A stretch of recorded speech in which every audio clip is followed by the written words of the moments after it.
Hello, Mike. I'm shooting this video today in hopes that it will give you a little bit of insight into the way that I personally like recording my vocals.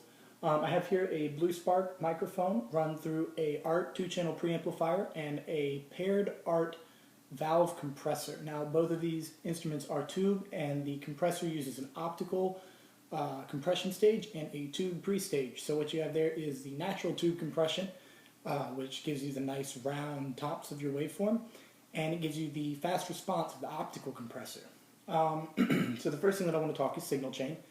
As I mentioned, I'm obviously running through there, but I've also got, excuse me, the outboard mixing running through my Allen & Heath Z mixer, and I am routing that directly to the USB into Ableton.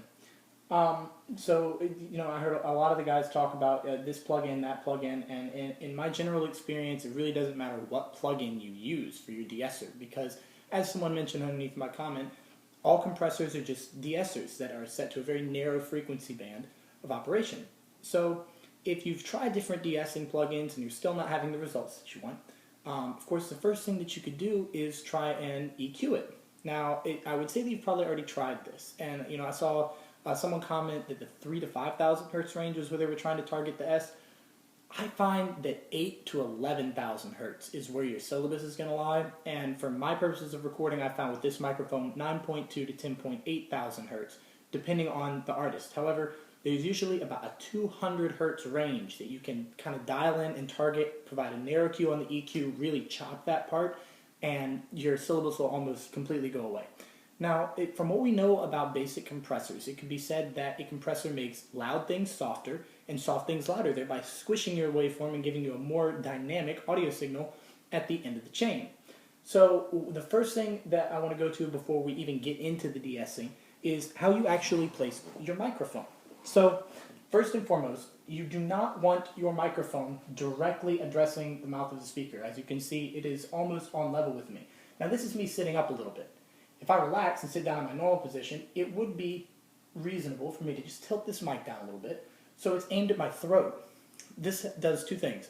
One, you don't realize this, but a lot of what you hear when someone speaks is the echo in the chest cavity. So if what you're getting is a lot of high-range syllabus, mids, pronunciation, nasally tone, that's the 1.2 thousand hertz range, we want to angle the mic down even more. So don't worry about catching the mouth part. That's pretty easy to capture. So we're going to go ahead and we're going to angle it down. I go as far as 45 degrees sometimes. Now, the next thing is that vocalists get right up on the pop filter. That's okay, move the pop filter back. And the way that I like to tell vocalists to do it, if you want to be 6 to 9 inches from the microphone, is give them 3 to 5 inches between the mic and the pop filter, and say, make that half the distance to the microphone. So you want the pop filter in the middle. Now, I'm talking and I'm looking at my view meter over here, and I'm coming up in the 5 to 3 minus decibel range, which is pretty much where I want it set. You see, with an analog compressor, of course, I could push it right up to 0. That way, loud tones would clip all the way up, even higher than 0, which is fine in analog. But if you're recording digital, you're recording into your sound card, you definitely want to leave yourself about 20% headroom, even for your loudest sounds. That's not clipping my preamp. Even if I'm tapping the microphone, it's not clipping. So we want to make sure that we have a constant distance between your microphone and the mouth. Now, they call this a pop filter. This isn't a de-esser. I don't know why the pop filter keeps coming up in this conversation. It filters the air hitting the microphone and causing the diaphragm to reach the end of its range. It's kind of like a speaker clipping. So while the pop filter does a good job of getting rid of the P syllable, it does not do very good when it comes to de-essing your track. So for this, what you would immediately want to do is resort to your EQ section. Now, this is the pre-EQ section, and I have many engineers and many producers out there, oh, don't resort straight to EQ. There are no rules when it comes to audio. You do what sounds good. These are ideas that people are giving you. So don't be put off if your first attempt doesn't work. So I'm going to take you over here to the EQ section and give you an idea of how I might record a vocal track. So first and foremost, as you can see, I'm assigned here to channel 1. I've got the gain running slightly below unity because I've got some pretty hot preamps over there. I do have the 100 hertz roll off on because it's not really necessary to have a whole lot of low frequency in, so I'm going to leave it in the middle, keep a pretty flat EQ. Now the mids, I've got this at 3.5 thousand hertz because 5,000 is where your brilliance is, and your 2,000 range is sort of getting down about right here at the 2.5, 3,000 range. This is where a lot of the spoken word lives. So we're going to get a lot of that anyway. We want to add some presence to it.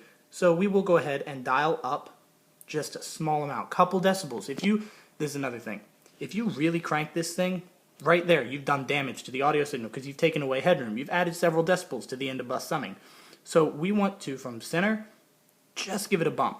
Now, the high range, if you're having problems with high range, if you just added this, why don't we go ahead and make it so we just took that same amount of gain away, okay? So now, even if I did this and flattened everything out, we still have the same amount of gain at the end of the chain, which is extremely important because if you push it too hard, you are going to end up with a crappy sounding recording. Now, this is just how my mic is set, and as you can see, I am running, oops, I bumped it, slightly below unity gain. So we'll go over to Ableton now and have a look at what we're up to. I will open a new project for you here. So while this is running, I want to talk about what we're going to do post signal chain. Because obviously if you don't have the tube preamp and the tube compressor over here, you're going to be doing pretty much everything in the box. So it's important to know a couple of things. One, if your interface, your audio interface, is turned up too loud, you're going to clip at the box, at your sound card. So the next logical step would be to make sure that your entire gain structure is even, which is to say if you run everything at about 80%, you're leaving yourself 20% headroom across the board, and the summing at your master bus isn't going to be too significant. So we don't need these MIDI tracks. We're just going to function with one audio track here today. So we'll go ahead in here. And actually, we're going to go back over here anyway. So we'll go into the in-out section, and we'll say, yeah, we want it to listen to channel 2, because that's where I have it set to listen to. It's mic's on channel 2. So obviously all this is set to go. We'll go ahead and arm it for record. Now, if you look up here, I'm going to go ahead and expand this so it's much easier to see.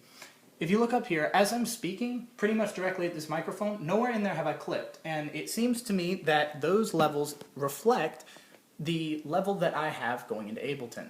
Now, I'm sorry if I'm kind of taking you back through all of the steps that you already know, but we want to make sure that you get it. So the first thing that I'm going to do is record a few sections of audio such that we have a good baseline to work with.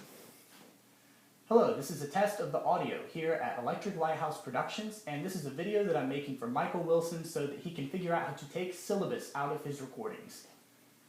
Okay, so we have a nice fat waveform in here, and as you can see, none of it's really clipped. So let me go ahead and turn the monitors up because I didn't want it to feed back because I was live monitoring. So I'm going to go ahead and mute this. We'll come over here. Yes, my ticket summons, I suppose you spy. We'll keep our gain structure similar. Now, obviously, if I play something, we will find out if our volume is good. Let's go ahead and give this track a play. Hello, this is a test of the audio here at Electric Lighthouse Productions, and this is a video that I'm making for Michael Wilson so that he can figure out how to take syllabus out of his recordings. Okay, so that actually came out absolutely excellent for me. So at this point, with everything flat pretty much across the board, a very slight cut to the extreme high end and a very small boost to the medium range has resulted in a solid audio recording. Now, let's say for a second that we want to go ahead and figure out what it is about this that gives us the S syllable. So the first thing that we're going to do is go over here to our audio effects section, and you know what, on second thought, I am going to use VST equalizer instead of the stock equalizer. This one is free. It is a TDRVOS Slick EQ. And I'm sure you can find this for free online. It is free. And I'm going to use the default setting right up here. So if we look down at the EQ section, the first thing that you'll notice is the high pass frequency, which is going to allow us to roll off some of the some of the low frequencies that we don't want. And if you'll remember at the mixing console, I did set that to 100. So we want that reflected in the box as well, so we're not having any weird crossover issues and stuff like that. So we'll put this right here, right at 100 hertz. So obviously this is at 80 hertz, so this isn't doing us any good. So I'm going to go ahead and scroll this up to about 450 hertz, which is the boxy range in most recordings. And once we get up in that ballpark, we are going to give it the slightest little cut. Okay, now if you'll notice down here, this is still in pass filter mode, not a narrow Q mode. So what this has done is take everything from 450 hertz down and reduced it just by a little bit. Okay, we're going to go 2 decibels because that's pretty much what we've had across the board. Now, if you'll recall, at the mixer, I provided a boost around 3.5 thousand hertz. Now, this is where things get a little bit tricky because I've already provided a boost in this range. So one of the things that we want to get rid of is a nasally sound in our recordings, which in my experience happens at about 1.2 thousand hertz. So we're going to go ahead and nicely scroll down here till we see 1, 2 in that left dial display. And we will go up and down from there until we kind of dial in exactly what we're going for. Again, this is presetting the EQ, so we're not being super picky. All right, this is pretty close. Now, the 12,000 hertz range is usually the sparkle, the extreme high end of a recording, and really doesn't do much for anything until you go down to master. So that's not really something that we're super concerned with. But I do find that on this microphone, it's 9.2 to 10.8 for the air, as we like to call it, or the syllabus. That's what you're trying to get rid of is air. So we will shoot right in that gap, and we will just set it to 10,000 hertz. Now, as you can see, this is a low-pass filter and will apply to anything above that range. So if we know the area that we're going for, we're going to go ahead and select a narrower Q, and we're going to apply about a 3 decibel cut, which, believe it or not, is a pretty significant cut. So if you're really cranking your EQ knobs down here, you're doing yourself a lot of damage, and you're also reducing your gain at the master. So let's go ahead and give it a 3 decibel cut right here. And we want to make sure that we're actually making up for the gain that we lost. So if we add 2 and 3 together, that's 5. And on this compressor, it automatically makes up for any gain that I've lost. But if you don't have this option, you would want to add about 4 decibels of gain to make sure that we don't clip. And so to be on the safe side, we'll do about 3.8 for this case. Now, I have a linear EQ, meaning that it is doing exactly what we want it to. If we want kind of a smoother roll-off, we could use the silky or mellow settings. Now, this is the voicing of the EQ, and I don't have this saturation button on for a reason. And that's primarily because I find that it adds a lot of color to the sound. If you have an EQ that you like the way that it colors your sound, great, absolutely use it. So once you have the pre-EQ set, we can go ahead and close that. And if you'll notice that it's still down here, obviously, in Ableton. The next thing that we are going to do is go right up here to Audio Effects, and we will use the compressor built into Ableton because it's still very good. Now, I have a preset for a friend of mine who raps, so we're going to go ahead and drag that down here. And you can see that it's a very aggressive EQ, and it's set all the way to 100%. It's RMS, so it's not going to keep us from clipping. Now, when you're trying to de-ess, one of the most important things is that you are working on your transients. So let's go ahead and pick peak. At that point, we will dial in the air that we're going for, and we will reduce that gain by the same 3 decibel cut that we made in the EQ. So now we actually have 6 decibels reduced by the end of the compression stage.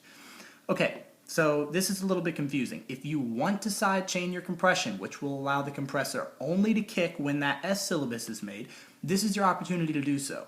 But in the light of keeping things simple, we're not sidechaining, so we can go ahead and ignore this whole section over here.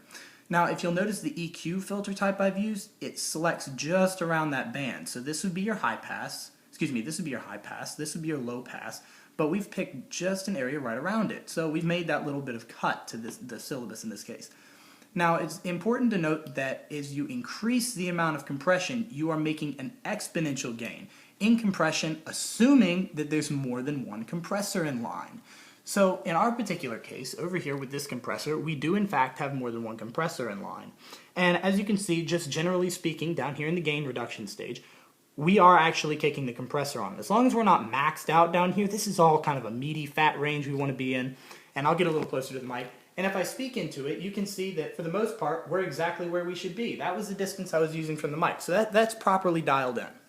Okay, so the compressor is pretty much fire and forget. Now, if you'll notice down here, there's a few options for how you can set it. So if I were to go ahead and play this track back to you. Hello, this is a test of the audio here at Electric Lighthouse Productions, and this is a video that I'm making for Michael Wilson so that he can figure out how to take syllabus out of his recordings. Okay, so you'll notice that right down here, it was right below the gain reduction stage. It was just bumping off the gain reduction, which is perfect, and that was a ratio of 2. So if we want to increase the amount of compression or decrease the amount of syllabus in the recording, we can go ahead and dial this up, starting with a unit of 1. So we'd try it at 3. Then go to 3.5, because that's going to be a little bit less. Then we're going to go to 3.75, or thereabouts. And you can always hold the control key and scroll on your computer to help slow down your scrolling if you're all over the place. Control helps you go a tenth at a time. So we'll go ahead and, just for the sake of argument, we'll go ahead and say that 3.5 sounded the best. Now, syllabus is an extremely fast requirement for the compressor, so we do want to make sure that our attack is somewhere down between, I like about 10 milliseconds, personal preference, and I'm going to go ahead and take the release off of auto, because I also know that because syllabus is fast, it also goes away fast, so we don't want to take away too much of the remaining recording. So we're going to go ahead and bring this down to about 20 milliseconds. Now, this is a very fast compressor because it's in the digital realm. So if we go ahead and listen to what we have now. Hello, this is a test of the audio here at Electric Lighthouse Productions, and this is a video that I'm making for Michael Wilson so that he can figure out how to take syllabus out of his recordings. Okay, so you can hear that this is a pretty good recording all over. So we don't have any syllabus peaking at this point, and for the most part things sound pretty good. The next thing that we're going to go ahead and throw in line is the big fat EQ8, which is a larger, obviously a larger compression. We will go ahead down here and use 0.4. Now, you can select the same filter type that you saw over here in the compression, because that's what we're targeting. We're going to go ahead and use knob 4, 1, 2, 3, 4. So we'll come over here, select this one, and obviously the frequency is already set to 10,000 hertz because that's really what I like it at. So we'll go just a little bit above that to 11. I was actually shooting for like 10.8. Let's do 10.6, that's close enough. And we will go ahead and reduce that gain right here by that same 3 decibel or equivalent cut. And the next thing that we're going to do is adjust the Q. We want a pretty tight Q, which is going to, see how this is shrinking here? We want a pretty tight Q around that area. So that's going to take a lot of the syllabus out. So right now, if I were to go ahead and reduce the gain fully in this area, widen the Q out a little bit because we'll need to, and listen back to the recording, most of the syllabus will be gone. Hello, this is a test of the audio here at Electric Lighthouse Productions. So the recording sounds very round. It's still warm, it still retains a lot of its clarity, but a lot of that's gone. So let's go ahead and add it way back. Let's push the syllabus way up and have a listen. Hello, this is a test of the audio here at Electric Lighthouse Productions. So you get a lot of tongue, you get a lot of syllabus right there, and you get the air that you're looking for. Now I feel like it's a little bit high for that particular recording, so we'll dial it back to around the 9 range and try again. Hello, this is a test of the... So definitely that's where the syllabus is right around the 9,000 hertz range. So for your case, from the 0 decibel point, we'll go ahead and make a 3 decibel cut and have a listen. Hello, this is a test of the audio here at Electric Lighthouse Productions. Now I'm feeling like I'm missing some of it, so let's widen the Q out a little bit more. Right about there. Increase the frequency to 9.5, and finally listen back. Hello, this is a test of the audio here at Electric Lighthouse Productions, and this is a video that I'm making for Michael Wilson so that he can figure out how to take syllabus out of his recordings. Okay, so that sounds pretty good to me. So what we've done here is use one 3-band EQ with a colorful, setting. This is going to sound pretty good. And you can obviously access all of your parameters down here from the macros, but we're going to go ahead and open back up to a settings window. And we've made a small cut around the 450 hertz range. We've rolled everything off under 100 hertz, so that did it for the bass. And then here in the mid-range, we have the 1.2 thousand hertz range, and we are going to make a slight cut here now because I heard that the recording was a little nasally. But we'll only do a decibel here, so it's really going to be pretty much inaudible. It just changes the character and color of the recording. So the next thing, obviously, we're going to do, as you can see up here, is make this 3 decibel cut. Now, confirming that everything's how it should be, we move on to verify the compressor set properly. We're not side chaining. We did want the result to be around 10.1, so we've added a little bit of gain reduction at 10.1. Now, this is where the compressor's targeted at, so it's what it's going to knock off the most of. So you've basically made yourself a de-esser here simply by listening for the frequency that you were trying to reduce. If you were to click expand, by the way, this would bring out the 10.1, assuming that the gain was turned up. And then finally over here in the EQ8 section, which is a nice fat graphic EQ, which here I'll expand for you. So you can see that I've made this cut here at 9.52 thousand hertz by an additional 3.5 decibels. And that is how I would get your syllabus out of your recordings. Thanks for watching, thanks for listening, and I hope this was informative.